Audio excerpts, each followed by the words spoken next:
In a short-term period, everything will remain as it is, because this is a really complex and vast. The Quebec government says it isn't going to move just yet on reducing the number of police forces in the province after a report from Quebec's Police Commission recommended a major overhaul to better respond to the changing nature of modern police work, including cutting the number of forces from 31 to 13.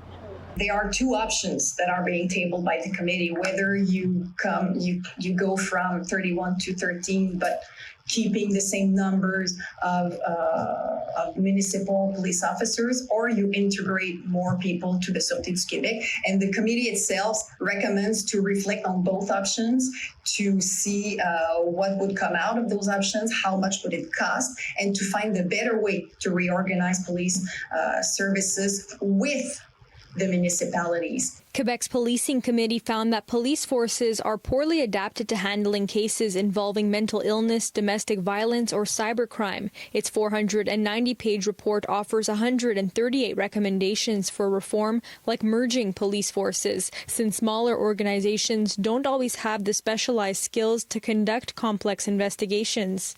Cybercrime, money laundering, technical squads like crime scene experts, there I agree. However, there's two different realities in Quebec. There's urban settings and rural settings. It's totally different techniques, and we can't uniform certain techniques or investigations. When it comes to missing people, missing persons, juveniles, I think a centralized squad would be efficient. Another recommendation includes changing the police mission statement to recruiting more women and minorities from racialized communities. The government says they're looking to do so at the high school level, something the SPVM has already begun with a campaign launched earlier this month. We have to recruit individuals who want to be police officers, but first and foremost, we have to recruit young people or future police officers that know the setting, the urban setting. If we look at police forces like in Baltimore, 50% are Black. So we know that those kind of models of hiring more diversity does not actually address like police violence or police brutality. The report also says community policing needs to increasingly happen in partnership with community groups, but many say there's a need to invest in solutions in prevention rather than law enforcement. When we talk about addressing homelessness, it means to provide housing.